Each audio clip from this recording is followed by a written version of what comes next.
I said, God, give me a sign. He gave me 5. He said, watch for the pride, envy and lies. He said, don't reach for hands.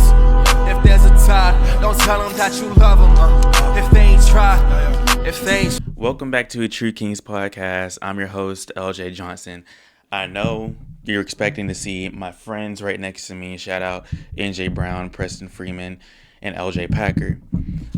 But we will get to that in a second. I kind of wanted to give some clarification on this episode real quick because a lot of things happened within the filming of this episode, which caused it to be completely different from the vision I had of it. But still got to the main points of it, which is why I'm still going to upload it and everything. So my bros and I, we rented out a studio, an actual studio, filming studio in Atlanta, Georgia. And we went there this past weekend. The issue is, and we had a set schedule, so we did everything we had to do, took photos and all this other stuff. The issue is during the podcast episode, we were not only interrupted, but we actually also dealt with some technical difficulties. So before I went to Atlanta, the day of or the day prior, I actually tested the mics that I had. I had just bought some new mics. The reason we didn't use any of the mics there is because that would have been an extra fee that we were just not willing to pay or whatever. But I bought some mics and they had arrived very much on time. Thank the Lord. And when I tested them, they worked properly on the regular camera, the software I was using. You know, you think it would work. I don't know if it was because I was using 4 cameras at once or 4 mics at once on the software when we got to Atlanta, but for some reason the mics did not want to work properly. I couldn't hear literally anything. And I was hoping that if I upped the volume when editing, I'd be able to hear us more clearly, but I was not able to. But also part of that wasn't just the mics. Like I mentioned, we were interrupted. And the interruption completely took away the vision that I had. And the interruption came from a guy who was leaf blowing, doing yard work outside. Now, you would have think the guys who owned the studio would have came and told us that, hey, like they're going to be doing yard work at this time, or whatever. And you would have thought the studio would have been soundproof, but it so happened it wasn't. It was still a blessing to be able to go. I don't want to sound ungrateful. I'm just kind of trying to explain these difficulties. And so we end up having to switch rooms. And once we switched rooms, I also switched softwares. I'm actually using the software right now as to test it, and it seemingly is working properly now, which is great. But when I switched softwares, the mics worked perfectly, right? But even though the mics worked perfectly in the software, I thought it was recording the footage because we could see ourselves on the screen and everything, but it didn't record the footage. It didn't record any video. It was just a full-blown black screen. And so what I decided to do is basically just upload the audio of this episode. So yes, you're seeing me right now. The software is working perfectly because I was able to figure out how to do everything now. But once we get to the second half, after the first 30 minutes of the episode, you're going to see where we picked up, where we left off, but you're not going to hear audio. I mean, not audio. You're not going to see footage. You're only going to hear audio. And that's why I wanted to also kind of explain real quick what the conversation was about before, so that way you guys aren't confused. Where we picked up on once we got back and we was able to hear everything and we switched rooms was we were talking about our stance right now, where we are in life. Basically, we were talking about things like soul ties, sex before marriage, all this other stuff in terms of being, just Christian men. And my bro NJ, shout out NJ, like I said, he was able to make this all happen, but he was really kind of giving his testimony, but unfortunately not being able to hear that on the episode because the audio was just so disrupted and the interruptions and everything. So, but like I said, I'm blessed to still have an hour left of footage, an hour left of audio footage, which is crazy, right? Like 30 minutes of it, yeah, it's gone, but an hour left of audio footage. it's still a really good conversation. It's still something I really want you all to be able to hear and listen to. Hear all of our testimonies and where we are in terms of our relationships with Christ. So, with that all being said, please go like, follow, subscribe to the pod. You know what I'm saying? Go follow it on all their social medias, Instagram, TikTok, Facebook. Um, and without further ado, I hope you guys really enjoy this episode. Y'all stay blessed, and I'll see you guys in the next one. All right, we're back. Sorry for the rude interruption by the leaf blower guys outside. But where did we leave off? We left off talking about soul ties and the season of isolation. And I was kind of talking about you and I were really discussing um how it shaped us. But what about you guys? You guys didn't really give any your thoughts. Yeah, I ain't gonna really say how it shaped me. It really just taught me what to do in those situations, which is really just shift your focus from instead of just her to just yourself and God and building yourself. Because there's a reason it fell off and there's a reason it didn't work. And he got a reason for everything. So if it was gonna work, it'll come back. That's how I see it. So and if it don't, it don't. Either way it go, I gotta keep living. So I try not to put too much thought into it because I feel like the more thought you put into it, the deeper you dig yourself into a hole. It's best to just let it go, and if it come back, it'll come back. I think the one thing it really taught me was just learning forgiveness. Not only for them but for myself, because not everybody's perfect. And you did stuff, they did stuff. You have to learn, how to forgive on both parties. Because one thing I struggle with still till this day is forgiving myself, giving myself grace. Because Jesus already forgave me. I came to him, I repented, he forgave me. I need to forgive myself. I'm not above him. I need to learn how to do that. And I'm still learning, and it's a process. I'm a slow learner, I'm going to be honest. It takes me falling multiple times for me to get it. But with the dedication and my spirit shifting to Jesus and just focusing on Jesus, putting Jesus first, that's how I'm going to get through it, and that's how I'm going to learn. And yeah, that's what it's all. You said a key word that I really picked up on there, which was forgiveness. I've spoken a lot about forgiveness on this podcast, and it is a very difficult thing to do, especially as, just as a human being in general, because when people sin against you, it makes you want to get revenge. Now, we talked about that in church this past Sunday, right? Was uh, getting revenge and how you want to go get that get back. Or I don't think it was Sunday. It was actually Wednesday night. It was Wednesday night. It was Wednesday night. And how you want to get your get back. But the simple in reality is God said vengeance is his. And it's very stressful. It's a very stressful thing. And like I said, that's why for me, he was working that out of me in my season of isolation. Because when I was going through it, I wasn't angry at him, but I was very angry at these people. I hated, like literally hated them. The woman that had hurt me back then, I literally sat there and I was like, bro, I hope her relationship, I hope he treats her terribly. But at the same time, I also hope that like he treats her good, and that's like, I know that's crazy to say. I was a mixture of both. And then one day I woke up and I was just like, God, I really don't want to care about this no more. Like, it happened, it's over with, but I'm just ready to let it go. And I kid you not, this is how I knew my season of isolation was over with. One day in November, I just woke up, it wasn't that I woke up, I was actually still awake. It was like late at night and I was just laying in bed and I was thinking about it again. And I was like, I don't care about this no more. And I just let it go. I don't care. It's like it's over with, brother. This has been happening. I moved on my life. She moved on her life. At the end of the day, yes, did I have to get hurt in the process? Of course. But it happened for a reason. And if it didn't happen, I wouldn't be the man I am today. And so that's where I'm really grateful that God has really brought me out of that situation, for sure.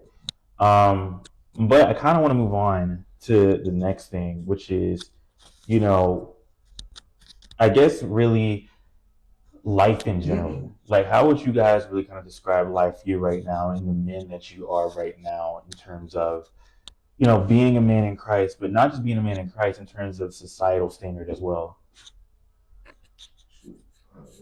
I'll say, as of right now, I'm like, my focus not really so much as on women, because I know even if I was to get one right now, I'm not where I need to be in here. So it wouldn't do nothing but just collapse all over again, and I'll just be putting myself through a whole loop all over again, dealing with the same thing. So I feel like I said earlier, if it come, it come. But right now, my soul and entire focus is just me and God and getting myself together, mentally, physically, all that I need to be. Just like Pastor B told me, man, he was like, Shout out, Pastor B. yeah, shout out Pastor B. He was like, right now, you at that age where you need to be building yourself for that woman that's supposed to be coming. And it's going to be counterfeit, but right now your focus need to be learning how to provide, learning how to save money, learning how to survive on your own. So, because you can't survive and help other people survive, you can't even survive on your own. So it really wouldn't do no good if you're not together all yourself. So it's pointless. And just to piggyback off of what he said, it was brewing in my mind earlier. And the classic scripture stands out: "Seek ye first the kingdom of God, and then everything else will be added unto you." I should have wore that bracelet today. Yeah. That's that Bible scripture. But even as far as a man, like as my stance on being a man today, it's changed so much over the years because I was seeking other things before God. And I totally agree with you. And I know we've all talked about it of like becoming that man because I was one of those people that I didn't listen to my parents or when people tried to tell me that, hey, you need to work on this stuff before you bring somebody else into the picture and marry them and you have to take care of them. Right. And then that caused a lot of problems early on me when I got married. You know what I mean? Because there were problems that I didn't work out within myself. There's With you. there was dirt that I did. There was a lot of self-reflection that I didn't do. There was a lot of baggage that I carried in. And if you really love somebody, you wouldn't put them through that. And I had to come to the realization. I was like, oh, I need to change. I need to change fast. Because it's very different. Because I did the entire, staying with somebody, y'all aren't married, but you're living with them. It's way different when you get married. Because no more is it just you're coexisting together. When you're married, as a man, and hopefully my wife don't get mad at me for saying this, but as a man, you're responsible. Like your responsibility to keep yourself, that's responsibility enough. And when you get married and you add another person into that picture, You have to provide. you have to not only provide. There's so many avenues that I should have worked on. Like not even just the provision part. You know what I mean? Because I had a good job. I was horrible at money. You feel me? But I was still, I was like, I got this nice job, blah blah blah. When we had first got together. But there were some internal things that I didn't work out. And I was like, I thought I worked on this. And God was like, you never did. You just muted me when it came to it. And you deceived yourself into thinking that you worked on it, but you didn't. And I was like, dang. Well, I need to turn this around fast. And you can ask my wife, I changed because I love her. You know what I'm saying? Like a lot of guys don't reach that point to where it's like, I love this person and this is the person for me. I'm going to do what I need to do to change. And that will be shown in their actions as well because she's changed for me as well. The day one problems that we had when we first got together, we don't deal with those no more. And it took a lot of prayer. It took a lot of me talking to my dad, being like, because now when I ask my dad about advice, I think the last time I asked him for advice, I was like, Dad, how do I get closer to God? Because it all ties back into that verse. If you seek ye first the kingdom of God, everything else will be added unto you. So when I started shifting my focus to, I want to be, instead of being a better husband, instead of being a better man, I want to be a better Christ follower. And that shifted everything. Because I would go to God sometimes in my mind, like I'll be praying, God, this woman, and you gave me blah, blah, blah. The first thing that's going to happen is God's going to be like, first off, you need to work on this. You feel me? And I was like, okay. Not to cut you off. That's what happened with Adam. Remember? In the beginning, he was like, Adam this said, this woman you gave me, but Adam was the gatekeeper. Yeah. If Adam wasn't slacking, the serpent probably wouldn't have came. Even the Bible says that Satan first has to bind the strong man of the house. So if you aren't, because I wasn't there spiritually, we were fighting demons left and right. Because even I think it was, I don't want to get it wrong, but I'm pretty sure it's Jesus. He said, doesn't the Satan come in? He has to bind up the strong man of the house first. Are you spiritually ready for when those attacks come? Because it's not just I'm dealing with this by myself. No, I have to guard and care for another human being that I love. While dealing with that. Right? The spiritual warfare that goes on is insane. Like, you know what I'm saying? Like, I confide in y'all about stuff. There's a lot of stuff I don't confide in y'all about. Like, you know what I mean? Like, the spiritual warfare, when you get married, it's insane. So please make sure you're spiritually adapt and ready to roll when that happens. And it'll save you a lot of heartache. Try to be a better Christian before you try to be a better man. Because by being a better Christian, you'll become a better man. You know, you don't become a better man to be a better Christian. You don't become a better spender of money to be a better Christian. You become a better Christian first, and then everything else follows. Because I'm still dealing with stuff, like in my personal life. You know what I mean? But I'm trying to seek ye first the kingdom, and that God's been dealing with me with. He's like, hey, you need to fix this. And you need to be okay when God points out a flaw that you need to work on. A lot of us like, yeah, bro. A lot of us like, nah, bro, I don't need to work on that. It's fine. It won't catch up to me. It catches up to you. It catches up to you. And one way or another, it's going to come out. And you don't want to, because I'll be transparent. I dealt with a lot of anger, right? A lot of anger. Growing up through my childhood, me and my dad, we had a sit down conversation before I got married. And me and him, we had a talk that I absolutely loved. And it was amazing, bro. Like, I went home and cried. Like, it was a good conversation because I was like, Dad, I would love to talk to you about this. You know, that's between me and him, but it was an amazing conversation. And that helped me because when you, like, anger, right, it starts off small, right? Preston knows I used to be a hothead, but you know it. You feel me? I went off on probably both of y'all several times. And we didn't even know why. Yeah, exactly. It was things like that. And then you get married that I didn't work on. And then you're cooked because you're like, I love this person, but why do I treat this person this way when I feel this type of emotion? And then I had to, but like I said, sorry, that was a rabbit hole. Seek ye first the kingdom and everything else will be added unto you. Because my entire goal, bro, everything that we're doing is pointless. In a good way.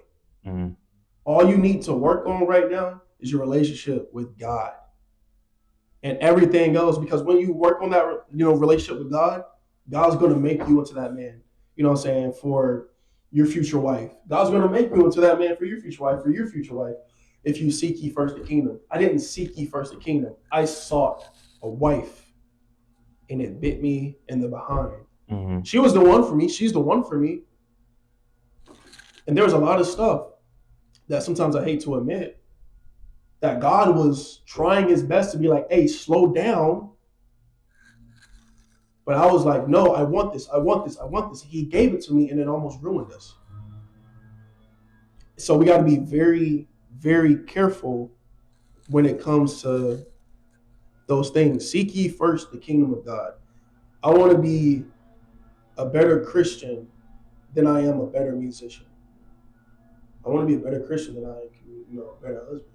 Mm-hmm. So I think it's all about Jesus, man. Like, sorry, it should be the core, man. The core is Exactly. Jesus. That's the core, man. So I'm Jesus, bro. Preston? If I'm being real with you, I got so lost in what he was saying, I forgot what the topic was even about. It was about like how has like ever since you started building your relationship with Christ, like how have you become a better man in this society?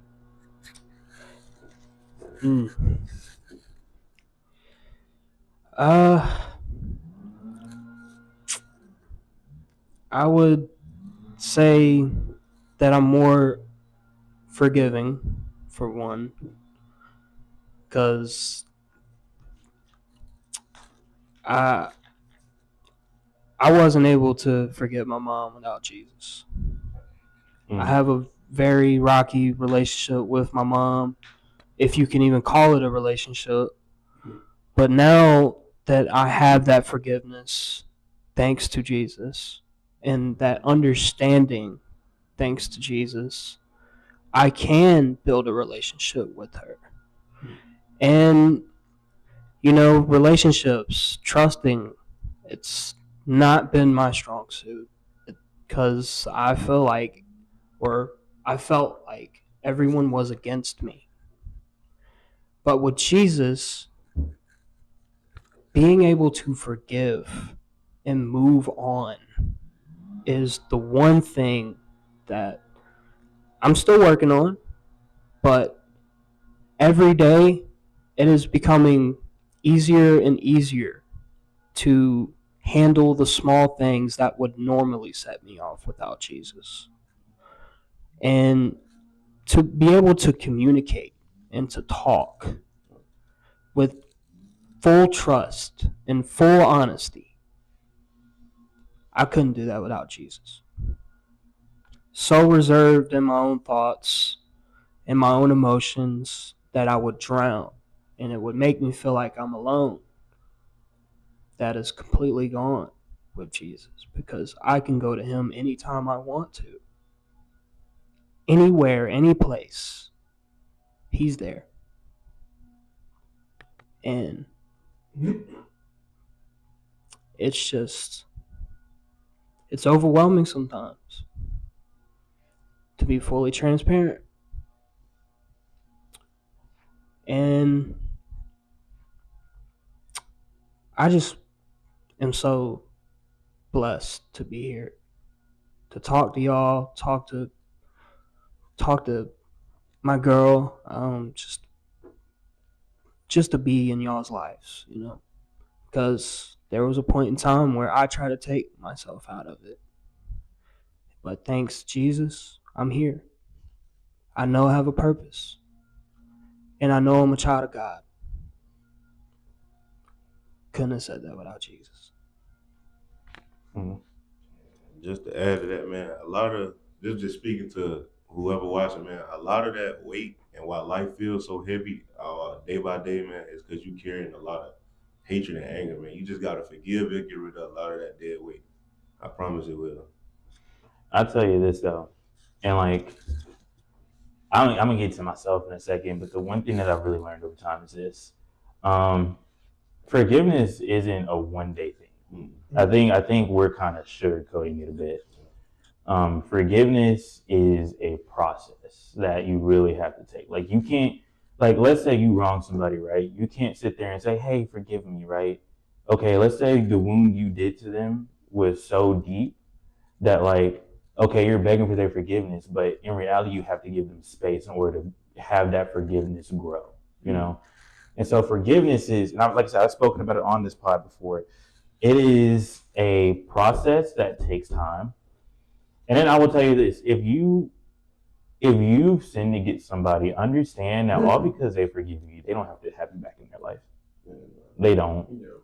I recently had someone that I forgave a long time ago for what they did to me, but they still for whatever reason, can't fathom the fact that I don't care to have them in my life. And it's not like I said, I don't hate them. I wish them the best in everything they do. Good time, man. But it's like I just, from what I saw, especially like when I was in my most recent relationship, I saw that this person didn't need to be in my life, especially if I am gonna meet my future wife one day. Because I'm gonna go ahead and tell you, this person was someone that like I used to be really good friends with, and I ended up trying to date. You know what I'm saying? Long story short, I got friend zoned. You know what I'm saying? And I think all of us have been friend zoned before. Yeah. Sucks, but you know, I realized that in that time, I became this person's essentially backup plan. You know, and it more so wasn't about the friendship. It was you're gonna be the guy I go to when the guy I want isn't doing right. And so when I had, like you said it, I think all of you kind of told me I've had a glow up in the last several years. You know, and when I essentially had my glow up, and then I met my most recent ex, this person all of a sudden started to blow up my phone a lot and all this other stuff. And when I essentially blocked them, they complained and said I wasn't over the past and how I didn't forgive them and all this other stuff. And I told them, I said, no, I forgave you. It's not about that. It's about the fact that you won't leave me alone when I'm with someone new. Man, you look so tired, but it's like you know, and so all because someone forgives you, they don't have to let you back in, you know, because you don't. It's not that they don't trust you. It's just things are going to be different. You know, you got something you want to say?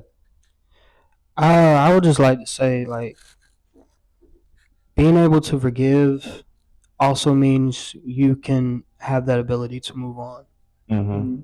Because if you truly love somebody, you know, it's best to let them go sometimes. Yeah. And find yourself. And it's crazy because that saying, you know, that was saying that they would say like in elementary school and middle school, but it's such a truthful saying. That's Yeah, well, back then I'm pretty sure we all thought, man, that's so cliche, man. We need to stop it, bro. But now we like, you know, this is really facts. You know, like if you really love somebody, you gotta let them go, let them live their life. Because I'm gonna tell y'all this: if y'all really want someone to come back to you or whatever, to be cool with you again, they're not going to see it if you're consistently pressuring them to stay in your life. They're going to see it if they go live their life and see that the grass isn't greener on the other side. Sometimes you got to let people live in order to see that. And so, you got something you want to say? I forgot. No. I just want to say shout out to NJ. He the one that drove us up here. Oh yeah, for sure. He's the one. So for y'all, like we're currently in Atlanta. You know, we're how many miles somewhere? We're hundreds of miles. 400. Yeah, so we're. Yeah, he was up at 11 p.m. last night. I think he was up before that too. To tell the truth, I ain't get much sleep either, but thanks to him, I was able to get a nap in. Yeah, y'all notice I say he looks tired? That's why. That's why. It's been a long day, man. I got a lot accomplished today, though. Thanks to these guys, man. For sure, bro. He was definitely struggling on that route. Yeah. But yeah, I wanted to say this. Like, I can say I'm very blessed to grow up in the family I grew up in. And like you mentioned, like how seek the kingdom first and all be added onto you. Like I said, I'm currently, I'm not putting too much, I haven't put too much pressure on it, but I would love to come across my future wife soon at some point. And I can tell you this, in the conversations I've had with the Lord, he hasn't like, he told me a year ago, he was like, you know, I'm sorry. He was looking at me, I'm tired, bro. If I become tired, I don't have a filter. That's just a forewarning. I think that's most people because I'm that same way. Yeah. Okay. But dang man, I kind of lost my train of thought. Hold on. You said the conversations you had with the Lord. Yeah. My conversations I had with the Lord, right? He told me because there was this girl I was interested in my class at one point, and he was like, "Yo, like, if you and he wasn't really talking about her. He was talking about my future wife. He was like, yo, like whoever she is, you got to understand, like that's my daughter, and you still got some things to work on. Okay. Yeah. And you said something to me a few weeks ago that really stuck out to me, and it was that like, and I'm not saying like, because I think no matter how far in life you get, you always have something to work on. But it was like, is it that you now that you have, it's been a year since then and you're older, I now know more so about what I want in a woman, and I know what I can offer a woman currently and what I may be able to offer a woman in the future. Basically, I know what I want, and that's great. It's more so a fact of being patient for me, right? And that's why I'm saying like I'm very blessed to be in the family I grew up in, because I mean and shout out my dad, man. My dad, I get my patience from him, my level of patience from him, and he's not the most patient man. I'll sit there and tell you. I know he's probably gonna get mad at me for saying that, but he's not the most. I've seen it. Yeah, Senior ball. like he's not the most patient guy, and but I've had, and that's one thing the Lord has helped me with the last couple of years is being patient, and so I understand that. But what other aspects of life that you guys have really grown in? Because like I'll tell you this one thing. I think being able to do this right here, I come to really realize the Lord has called me to do this. And I've come to understand that, like, I also believe He's called me to be a mentor to people in ways that I don't even know yet, in ways I do know. Because there are people that I know that are older than me. They're like, you sound so mature for your age. And they, like, I know several people right now that be like, I really listen to your podcast. And these people are like in their 30s and 40s. And like, I listen to your podcast, man. And like, bro, like, you gave me really good advice. Like, I really appreciate you doing that and stuff like that. Like, and it really helped, like, warms my heart to hear that, And so, like, what do you guys think, like, in terms of where you guys are in life, like, that you can give back to people? I know you kind of mentioned earlier, kind of saying for you, like, mentorship in a way. What about you two? Like, something I could give back. I guess it's kind of like what NJ said with mentorship, but it's like you want to pass down advice without controlling. Just like you don't want to manipulate, but you want to like drop hints. Okay, I'm gonna drop a hint here, but I want them to like be able. I want to be somebody that they can come to when they need help. You know what I'm saying? And I'm always have that answer without that fear of being judged. Yeah, without the fear of being judged. It's always okay to ask me something. Even if I may not give you an answer, I may not know. And I'm going to tell you that, but that's where I am. I just want to be able to be that person. I done been through this, so if you going through it and you need help, I got you. I would kind of go along the lines with them too on that. But more so what I'm currently learning is patience. What you were saying, patience, and to be able to understand without fully understanding.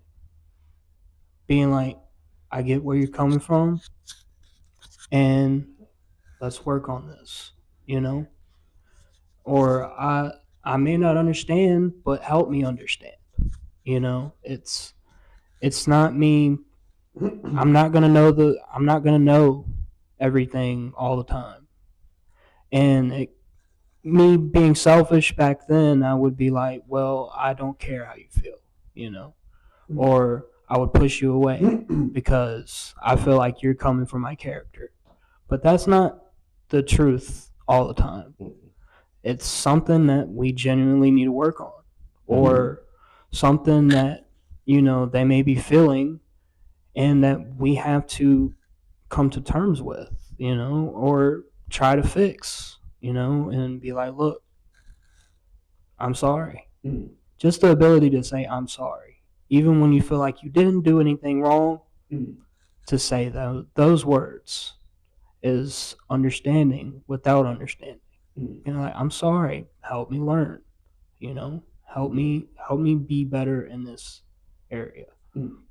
That's what I'm currently learning now. Yeah. And I just want to hit on the patience topic since everybody brought it up. I feel like patience, it comes down to the nitty gritty of trusting God. Mm-hmm. If you're not patient, you don't trust God. It's a very harsh statement, but it's also very true, and a lot of us don't like to hear the truth when it comes to things like that. Like, Wait, hold on. I just want to say he does not to my dad. I know you're gonna see this. He's not saying. oh yeah, no. Like he's talking about in terms of relationships. Yeah. Like, When I say that, I mean if God came to you in a dream mm, and said you're gonna be single for another 10 or 15 years, mm-hmm. would you be okay with that? That's the type of patience that I'm talking about. You know, because being okay with just being with God. Like me, like I'm to the point, like this isn't to brag or boast or anything, but I'm grateful that God's brought me to this point because I used to want to end my life over relationships that were ending. You know what I mean? Like, and now, like, it's to the point where I love my wife to death. But if she leaves, I'm still gonna trust God. Mm-hmm. If she leaves, I'm still gonna be okay with God. If God, if she left and God said, I want you to be single for the rest of your life, would it hurt my flesh? Of course, it's gonna hurt every guy's flesh. But I would be okay with it. Like, you know, because a lot of us want to put God in a box that's formed by our own desires. Yeah. And when I say that, I mean by our own time limits, our own timelines on how we want things and what we want things. Like sometimes there may be a guy out there right now that you want to have, you know, you're lonely. You feel me?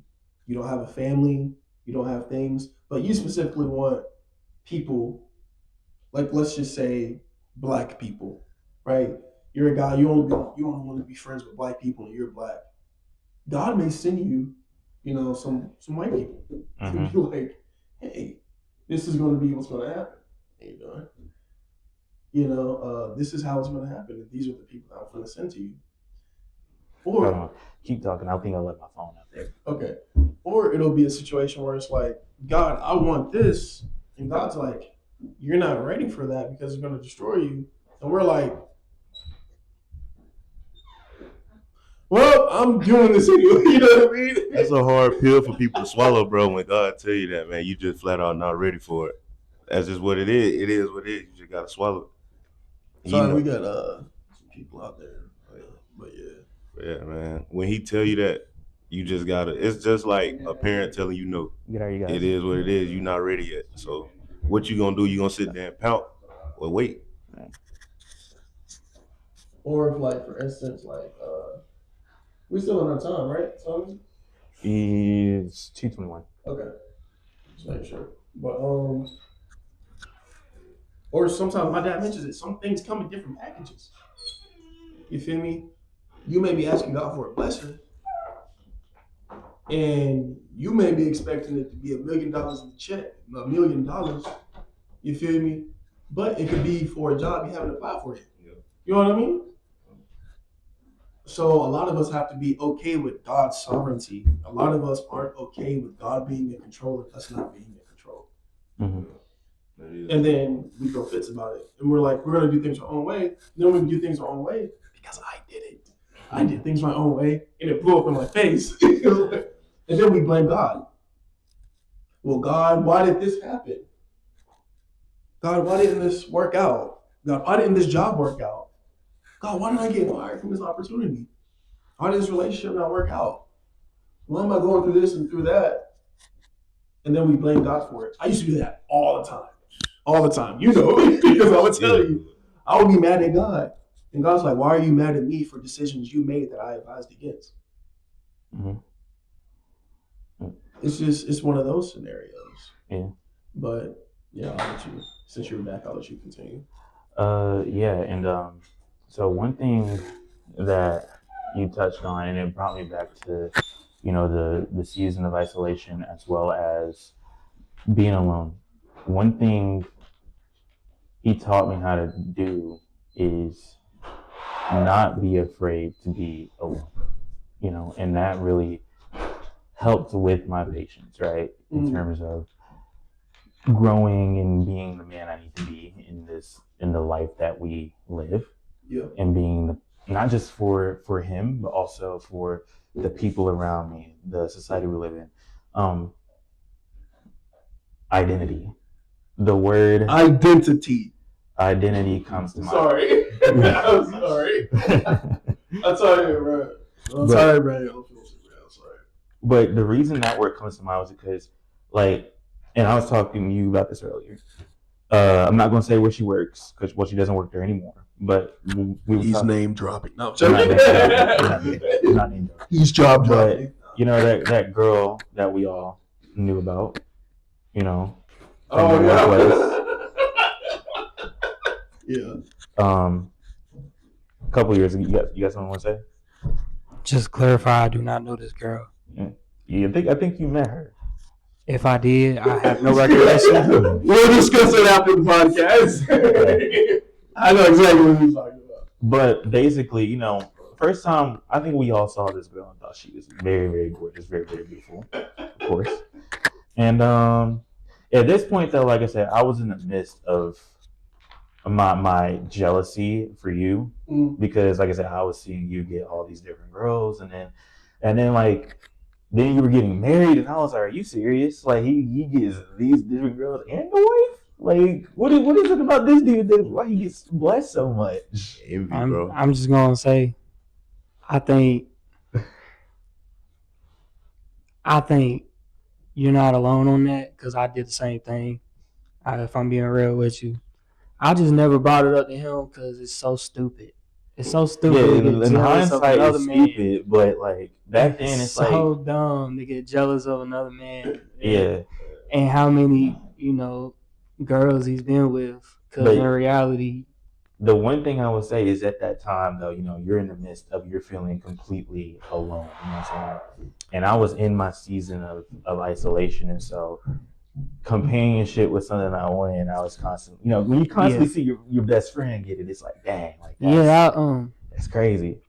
I would say I know what that feels like. I'm looking at it from a perspective of now. You know, I agree. Even a few months, ago, or not a few months ago, but a year ago, I would say the same thing. I'm jealous. I'm jealous. I tell you, as soon as my season of isolation ended, I was like, I'm not gonna be jealous of no man. I haven't been looking at you in a jealous light ever since, and more so just looked at you like that's my brother and I'm happy for him. You know what I'm saying? Yeah, I will say it's kind of it's an illusion. And when I say that is that there's a story that I heard, right? And it goes, God took somebody's soul and said, I'm going to take you to hell for 3 days. And I'm going to take you to heaven for 3 days. And afterwards, I'll let you decide. This is a fake story. But he was like, but you'll see it through a certain person's lens. He was like, okay, cool. He was like, are you okay with that? He said, yeah, of course. I'll put on these shades and I'll see it through this lens. He was like, okay. So he put on the red sunglasses and he went to hell. And he saw partying. He saw all the girls. He saw sex everywhere. He heard loud music. And everybody was enjoying themselves. That doesn't sound fun at all. No. But yeah. It's not what you think. It's not. No. Let me finish. There was girls. Every man had girls. You could get any you wanted. The music was everybody's favorite music. It was a party. It was the best food. And then he went to heaven, and everything was in harmony. Everything was peaceful. And God said, "Okay, take off your glasses." Took off his glasses. He was like, "Where would you like to go?" He said, "I'm going to hell. Send me to hell. I want to go where the girls at." No. Hear me out. He was like, "I want to go where the girls at." Right? Let them cook. No. And so he's like, okay. And he brings him to hell without the glasses. And people are burning. People's skin is rotting off. people are screaming in agony. There's a lot of pain. He's like, yo, what's going on? God said, oh, those were rose-colored lenses. You saw it from the outside looking in. He was like, now that you're in here, he was like, the devil can make things look good from the outside. But once you get into it, you don't know the pain and the burdens that it comes with. Mm-hmm. Like me, it was a lot of empty nights that y'all never experienced. There was a lot of hurt trying to fill a void that y'all may have experienced in different ways, but not in that way. There was a lot of suicidal thoughts that y'all probably, I know you've experienced, you know what I'm saying? But that you guys probably haven't experienced that come with us.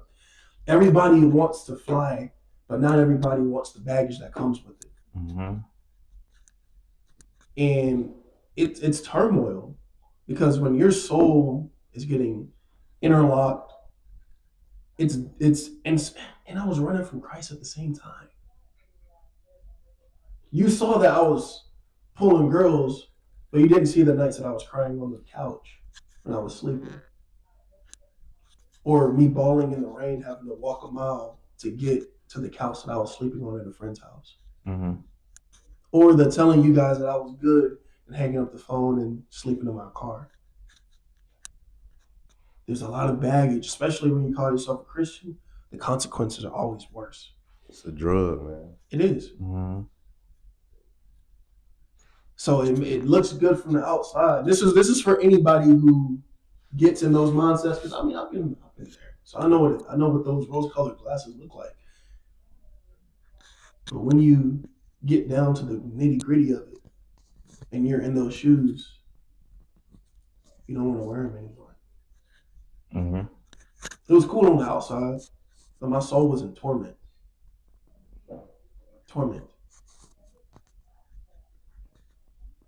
Disclaimer, you should wait till you get married to have sex. PSA. Sorry. And I was actually gonna get into that, but let me finish why I brought up the girl though. The reason I brought her up was because, you know, like there was a point in time where you was like, because it was like right before you was about to get married, you was like, yeah, bro, I'm gonna go put you on. And I was like, nah. And he was like, why? I said, because she's into you. And you was like, I mean, bro, I don't really think it's that deep. I was like, yes, it is, bro. It is. And go ahead, Preston. Pure delusion. I can't even say it was anything else. My wife tells me the same thing. She's like, you need to pay attention to more things. She was like, things fly over your head a lot. Especially when it comes to women. I'm like, sorry. I'm like, go ahead, my bad. I've come to realize though, that's normally how it is. Like the same thing for girls. Like a lot of girls, it flies like when they're like in relationships and like married and stuff, it flies over their head when there's like a guy that's into them. Ooh. And same thing for men. Actually, y'all know last episode, my cousin and I, we did Reddit stories. And, you know, I read a lot of Reddit stories now and listen to a lot of Reddit stories. And that was actually a Reddit story where there was this, I'm getting off topic. I'm going to get back to it in a second. But there was this guy who, he was into his friend's wife. And the friend, he clearly knew. He was like, I know he's trying to smash my wife. You know what I'm saying? But the wife, like, she was like, no, he's just being nice. Like, he's just being nice. Everyone around her could tell, like, no, like, he wants to give you something. You just, it's like, and it wasn't until her friends and, like, their mutual friends came and said, no, like, this is the case, your husband's right. To where she finally woke up and she saw, like, really? That's really what's going on? So sometimes it may take a bunch of people to sit, other than your spouse, to sit there and tell you what's going on. But back to what I was talking about, like, I was like, nah, like, bro, she's clearly into you. He was like, nah, bro, I don't think it's that deep. And then I said, all right, fine, go ahead. And then I got off the phone with you because I actually had to go to class. I was at the school when I was about to go to class. So I got off the phone with you. And then I think you hit me up the next day. And he was like, yeah, bro, so I told her that you thought she was cute and stuff.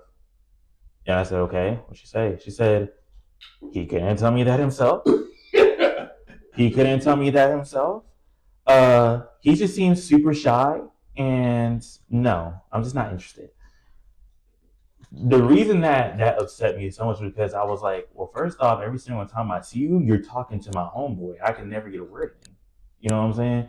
But the biggest thing was like I was still dealing with that. It was disappearing, but I was still dealing with that jealous aspect. And so I was like, dang, like I'm really in this dude's shadow for real when it comes to this stuff. And the reason it bothered me so much at that time too is because I dealt with that with another friend of mine from back in high school. Disclaimer, not friends with this dude anymore, but I dealt with that from back then with him, except the girls really would like sit there and like be like, no, I'm not gonna get with LJ, but I'm gonna go get with him, knowing he was a good friend of mine. You know what I'm saying? So I remember being so Thankfully, I don't think that's ever happened between us. yeah. Disclaimer. Except for her, and I think that was why it was the closest, because she was the closest person I think to doing that. Even though, like I said, like y'all have become close at that point, so I mean, it makes us like friends. And so, even though she wanted to be more than that, but basically, it bothered me so much that I was like, dang, like I'm just so sick of being in my friend's shadows. Because like at the end of the day, like I know I'm a good dude. I know I can treat a woman right and things of that nature. And I just remember God, he was like, go talk to your mom. Go talk to your mom about it. And I went and talked to her, and she reassured me. She was like, you're not in anyone's shadow. Like you have to find your own identity. And after that, that's exactly what I did. And now like I don't feel like I'm in anyone's shadow because I know like I'm the man who I need to be and will be the man, and I continue to be due to Christ. You know what I'm saying? And so that's where I'm like bringing up identity. And you mentioned like sex for marriage, right? Like I said, like I definitely agree, but I do have that understanding. Like not everyone's gonna wait, and some people, even though they really can, you know, sometimes the temptation is extremely strong. I think all of us can attest to that because, like, I think we've all been in situations where we'd be like, nah, I'm not gonna sleep with that girl. Nah. Then we get in a room with her, alone, cuddling. Next thing you know, facts. And but so I've had people come up and ask me that before, be like, so since you're a Christian and you have, because they'd be like, it's pretty clear like you're very spiritual in your relationship with Christ. So like, how do you handle sex for marriage? And what I tell them is this: I said, look,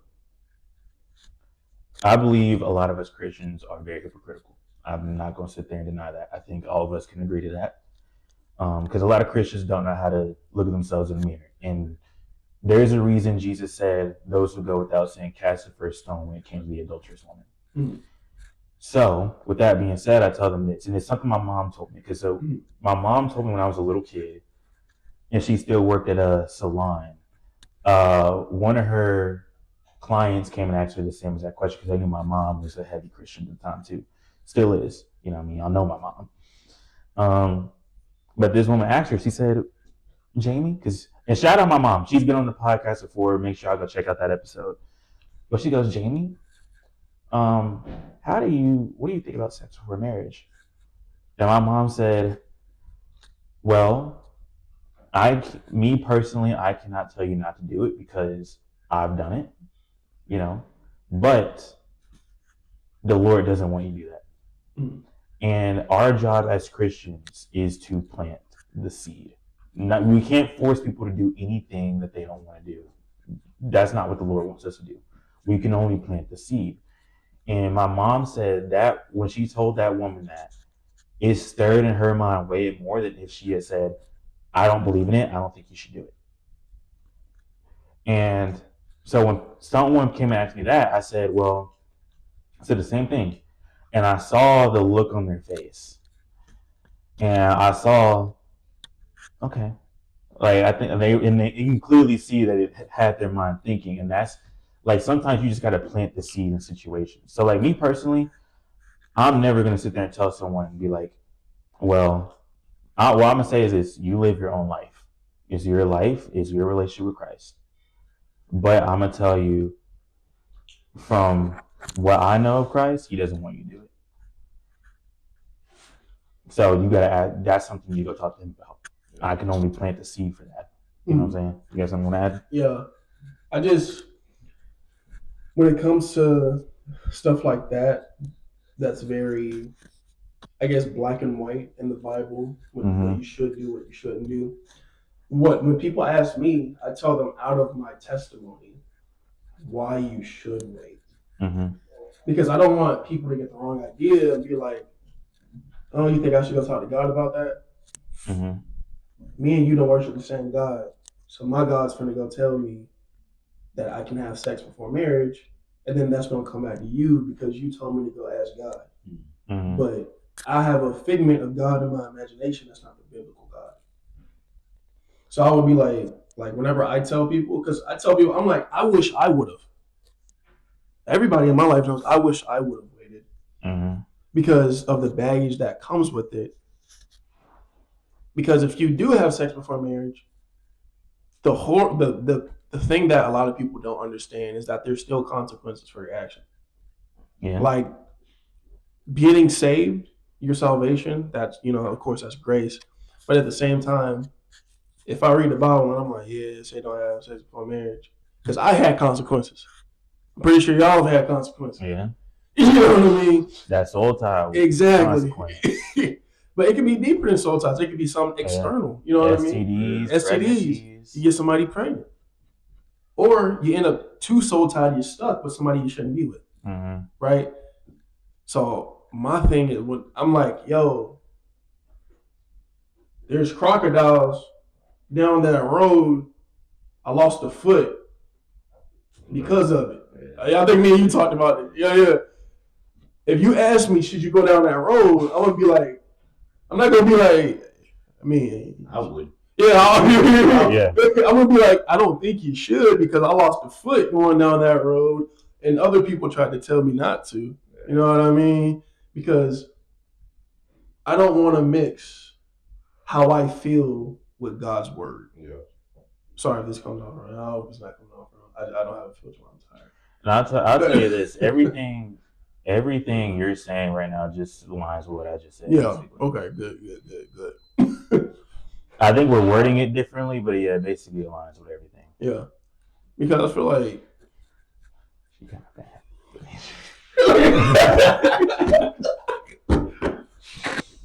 And then that's all, folks. but for real though, because I wish I would have waited. I wish I would have waited for my wife that I have at home right now. You know? Because it's not worth it. You protect yourself from a lot of damage. Who here can attest to that? There we have it, folks. Now, but because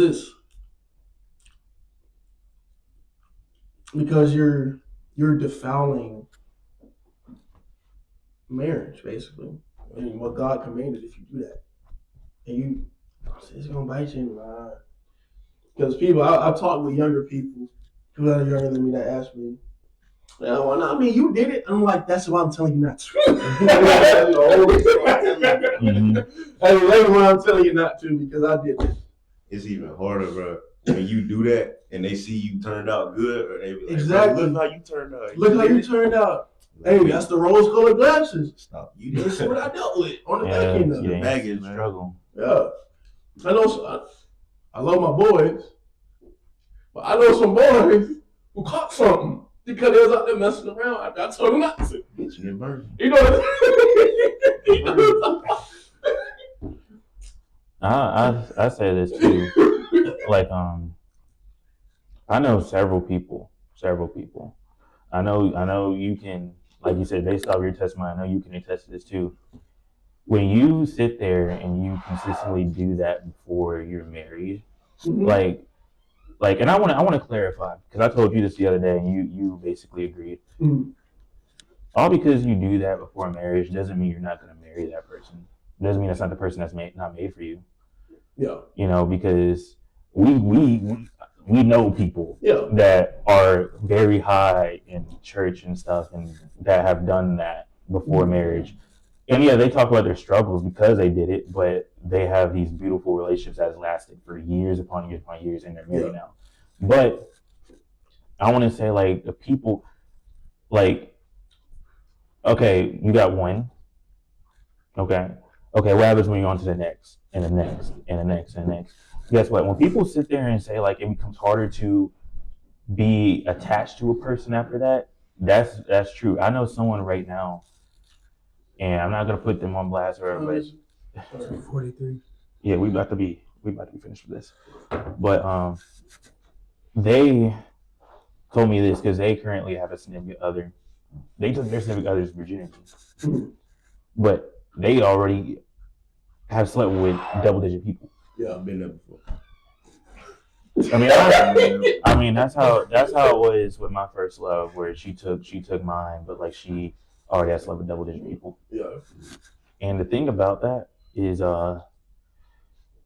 this person that was telling me this when it comes to their new significant other is, they find it, they don't even enjoy sex like that anymore. Mm-hmm. And like you can tell, like they struggle. Like this, I think the whole point of this episode was to get people to understand the value of learning to be alone for the most part. Mm-hmm. Because you have to understand you're never really alone if you build that relationship with Christ. And he's still there even if you don't have a relationship with him. You just have to build it to understand that he's there, you know? And the thing is, these people, or this person, they don't have a relationship with Christ. They keep saying they want to build a relationship with Christ, but they don't have it. Yeah.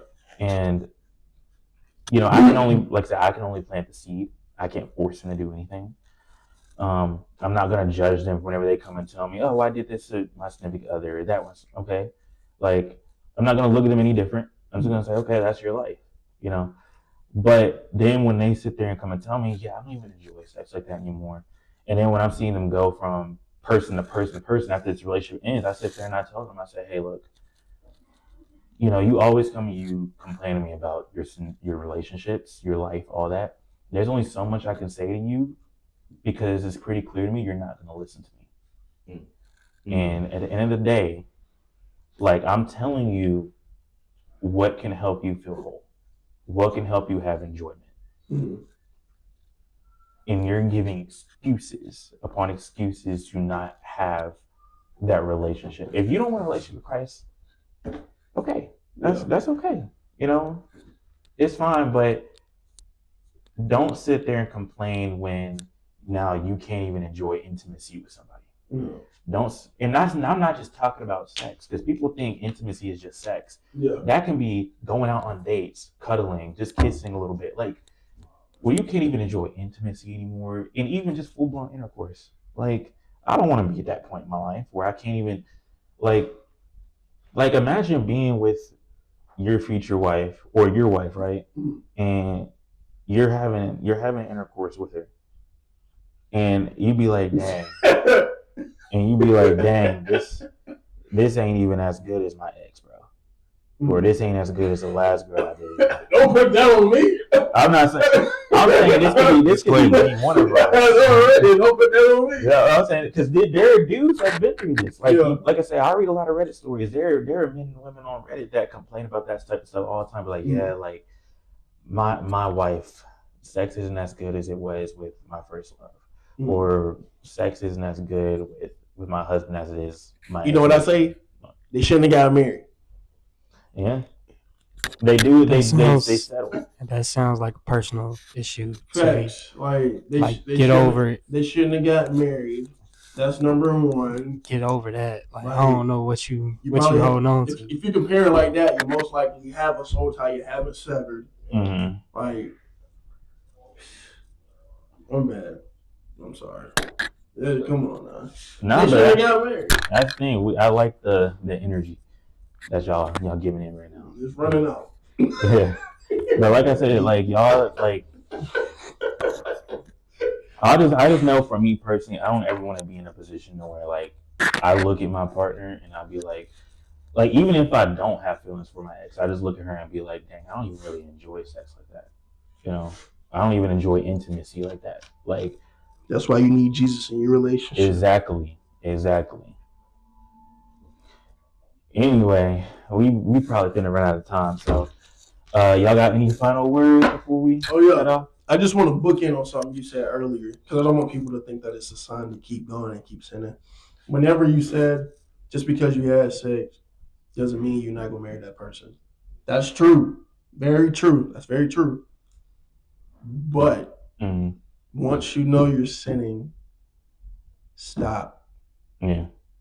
Because you're gonna end up messing up a lot of things. It's like getting a Christmas gift, right? And you peeked inside, right? You started tearing. Okay, my bad. But And the you more keep you, going. but you keep going. But in this sense, you're throwing the present against the wall. Who used that analogy? I know exactly what you're talking about. Yeah, but in this sense, you're throwing the present against the wall over and over again. And then when you open it, if you do marry the person, why is my toy broken? Mm-hmm. You broke it. Now, that's a crazy toy. My bad. I'm just saying because it's a gift, you know. Yeah. My present's broken. Yeah. You know I what I get mean? what you're saying. The toy's crazy. But it's like you broke it. Yeah. That was your doing. If you would have stopped, because God gives grace to stop doing things. You know what I mean? Mm-hmm. We've all discussed it. God gives grace to stop doing things. If you keep willingly doing it, you're gonna reap the consequences of whatever comes with it. Being real. The consequences are gonna come eventually. That's why it's like, woe to you who know better. It's better than not know. If you know and you continue to do it, woe unto you. Let me keep hearing it. And like I said, like and like we stated earlier, we understand how once, because my dad warned me about that. Mm-hmm. Like before I lost my virginity, like when I was with my first love, he warned me about that. He said, "What you gonna do when she decided to throw it on you?" I said, "I'm not gonna do it. I'm not gonna do it." Stop putting yourselves in compromising situations. I've done it myself in the past. Stop doing it because then you're putting yourself in a situation to sin, and then you're like, "Dang, I slipped up." No, you put yourself in that position. You're not that strong. Yeah, you really. The Bible says flee fornication, not fight it. Flee. You're gonna lose. There is a reason because the Lord knew. He knew that was gonna be a tough battle for us. He knew we were most likely never gonna win, and so like yeah.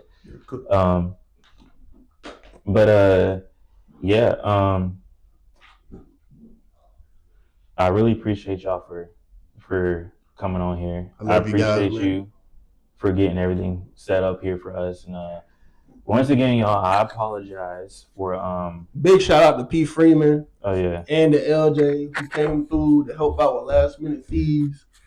You know what I'm saying? We probably wouldn't be here. They ain't come through and help out. You feel me? LJ came in and helped out. You feel me? Like this is a group effort. You know what I mean? Yeah. All glory to God. Yeah, once again I want to. My bad. Go ahead. My bad. This is all glory to God. Oh yeah, I give thanks to God. 100. This is all. That's the biggest thing. It is all due to the Lord, bro. All due to the Lord. I really, really, really thank Him for this. And like I said, once again, y'all, I apologize for the interruptions. There were several interruptions. I had to go get up myself for a second and go get my phone from in there. And I'm sure y'all probably heard me on the mic. The manager of the studio was just in here, and so he was saying hello to me. And so I'm pretty sure y'all probably heard me. I'm like, yeah, he's one of the managers. And what's up, Preston? Maybe a few. Go ahead. Said his name was Brian, I think. I ain't talking about Brian. I'm talking Steve. Go ahead. I thought I saw Brian's name or something up here. You know, when God has a message, the enemy does everything in his power to disrupt it. Yeah. So, because there's distractions. Yeah, y'all see that? The moment we really started to get locked in, that's when the leaf blowers started happening and everything. So, but anyway, y'all, I appreciate y'all. Make sure y'all like, comment, subscribe. You know, I really appreciate y'all for coming on here. And we'll see you guys next time. Y'all stay blessed.